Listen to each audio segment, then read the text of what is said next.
the home of Arnold Palmer. This is the home of my friend Arnold Palmer. I'm a proud soldier in Ari's army.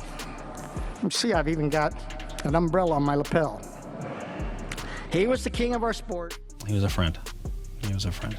And a person that I would pick up the phone. He was insane. That's what the legends whispered when Arnold Palmer stepped onto the course. Jack Nicklaus got booed for making good shots. Ben Hogan felt nauseated just watching him play. Ken Venturi's spirit was broken so badly he nearly quit the game. But here's the truth nobody talks about. They weren't terrified because Palmer was cruel or mean. They were terrified because he was so impossibly good that the laws of golf itself seemed to bend around him. Gene Littler was the first to see it coming. Back in 1954 at the U.S. Amateur, reporters asked Littler about some unknown guy on the practice range who was absolutely destroying golf balls. Littler watched Palmer attack the ball with a violence nobody had seen before and said something that would become legendary. That's Arnold Palmer. He's going to be a great player someday. When he hits the ball, the earth shakes. Think about that phrase for a second. The earth shakes. Littler wasn't being dramatic. He was describing exactly what he saw. A man who didn't just swing a golf club, a man who looked like he was fighting the course itself. Littler was known as the Machine because his swing was so smooth and perfect. His whole philosophy was about accuracy and adjustment. Golf was supposed to be gentle and rhythmic, but Palmer brought chaos. He brought raw power. He had this helicopter finish that looked more like a street brawl than a golf swing. And it worked. For someone like Littler who valued quiet precision, watching Palmer overpower courses was psychologically devastating. The message was clear. You can solve the puzzle with finesse, or you can just smash through the wall. Palmer chose violence every single time, but the physical power was only part of it. Littler said Palmer was the most charismatic player ever, and that charisma wasn't just charm. It was a weapon. When Palmer stood over a ball, thousands of people were swinging with him. Their energy transferred directly into his mechanics. Littler realized he wasn't just competing against a man. He was competing against a cultural movement, and Littler hated the glory and the handshaking and all the noise. But Palmer turned noise into ammunition. If you're loving this deep dive into golf history, do me a favor. Hit that subscribe button and drop a comment telling me which Palmer moment you wish you could have seen in person. It helps the channel grow and I read every single one. Now let's talk about Jack Nicklaus, because nobody felt the Palmer intimidation factor more painfully than Jack. History remembers Nicklaus as the greatest major champion ever with 18 titles. But in the early days, he was the villain, and Palmer's fans made absolutely sure he knew it. Arnie's army wasn't just a fan club, it was a weapon of psychological warfare. The worst of it came during the 1962 U.S. Open playoff at Oakmont. Nicklaus was young, serious, and a little heavy. The crowd immediately cast him as the enemy threatening their beloved king. Reports from that day are brutal. When Nicklaus hit a great shot, the gallery groaned in disappointment. When his ball found a bunker or landed in the rough, they erupted in celebration. They literally cheered his mistakes. People in the crowd chanted Fat Jack at him while he tried to concentrate. Imagine trying to win a major championship while thousands of people openly wished for your failure. This wasn't normal fan behavior. Palmer's presence turned stroke play into something that felt like match play. The gallery acted like his 15th club. For Nicklaus, the terror was isolation. He had to build a mental fortress and block out all those voices. Most players would have crumbled under that pressure,